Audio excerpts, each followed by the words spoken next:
The Nigerian police force continues to face scrutiny over its effectiveness, public trust, and also internal accountability.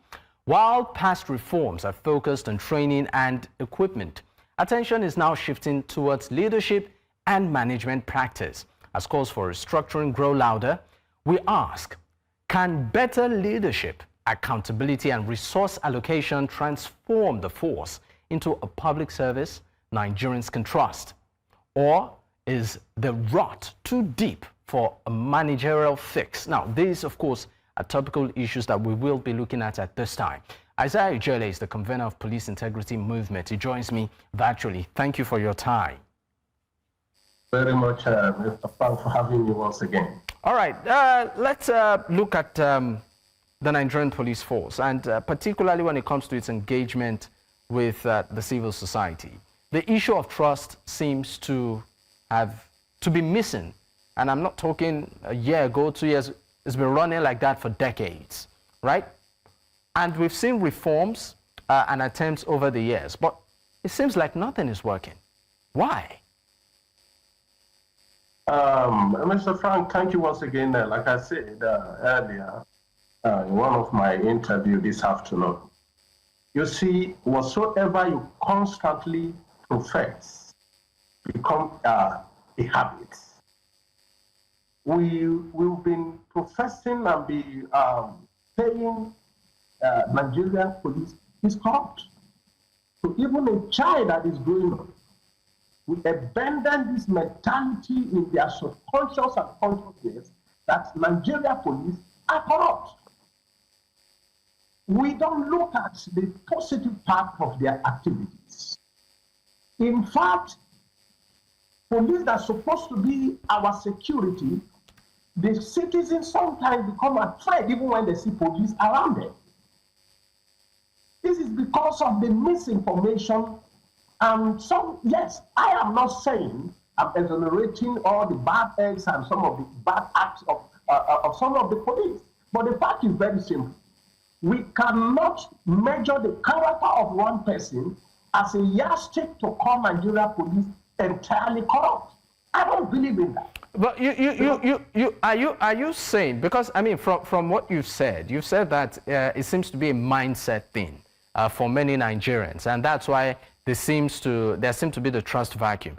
Is it really about the mindset or the daily experience of many Nigerians with police officers on the road? I mean, there are videos all over the internet of police interaction with civilians that border around harassment, dehumanization and all of that. So is it about mindset now, or about the attitude of some of the officers themselves that have, maybe in your words, tinted the image of the police force? I agree with you. Totally. I agree with you that, just like you say, attitude of some.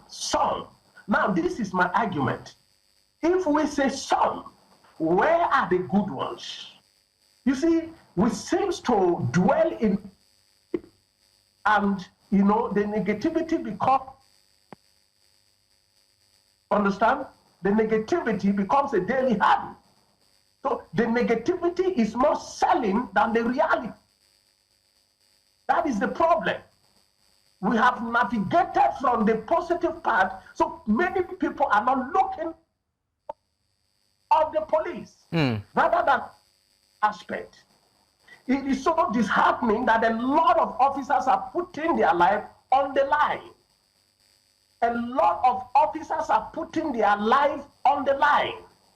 We know that there are bad eggs in every ministry, in every parastatus. There are bad eggs, no doubt.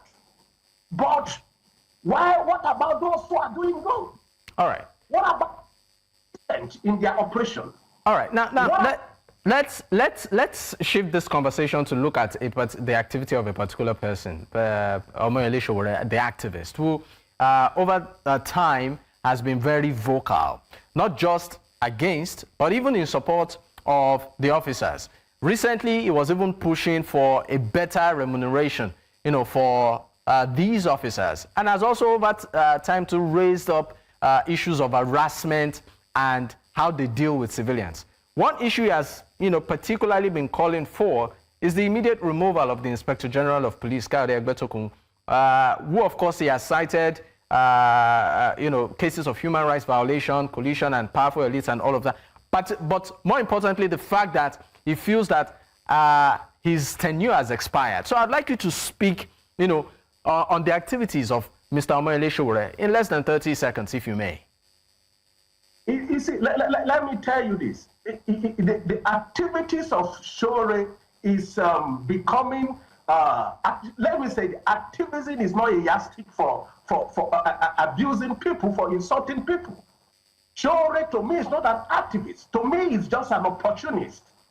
You see, you can't be coming forth every 4 years to contest to be the Nigerian president without passing through a process that even you cannot even, win your state. So we don't call that activity. See, let me shock you this. Are you aware that this Inspector General of Police, Ogbeteku, that he is campaigning for his removal, is now nicknamed among the police as a promotion master? Because every month, Kayode Ogbeteku has promoted over 150,000 policemen since he resumed as an IGP. Go and fact check what I'm telling you. The same IG Ogbeteku has introduced what we call a police pension scheme that have been like a scam with the previous IG. But also, I mean, those are laudable achievements. But I want to ask you, don't you also think that he has exceeded his constitutional retirement age of 60 years? I'm coming to that. Now, you realize that this man has also been, given one appraiser, monthly appraiser. Police are now doing monthly appraiser for the best officers. That is to encourage, that is the positivity that I'm talking about, to encourage the positive side of the police, not always promoting the bad characters. Now, the same person has also now introduced yearly appraiser for the police. That will enable you to get automatic promotion because of your character.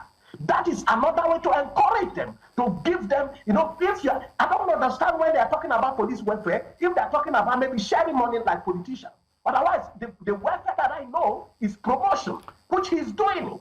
And everybody can testify to that. Now, let me come back to the question about his tenure in the office. Please, if you go to Police Act 2020, it is clearly stated, Part 3, Section 7, subsection 1 to 6, clearly stated about and how the IGP should be appointed to the office. In subsection 1, it is clearly stated, it is a prerogative, initiative, and authority bestowed upon the president for a tenure of 4 years. Get the point? 4 years. It was not stated in that particular clause that at the age of 35 or service age of 35 or age of 60 according to our constitution on the civil service. It was never stated, but it stated 4 years. Is IG Ogbeteku up to 4 years? That is the question. Now, if you go to section 9, subsection 6 of the same act, it stated clearly that even the IG has the right to recall a retired officer to serve for 2 years. All right. Now, he tried to serve for another 2 years, making 4 years. Mr. Ejele. So the appointment as saddles with a cycle around 4 years. Mr. Ejele, I'm afraid we really need to go. Thank you so much for the explanation and analysis. Hopefully we'll get to visit this issue again and have better extended conversations around it. But once again, thank you so much for your time. It's been a pleasure having you speak with us this evening.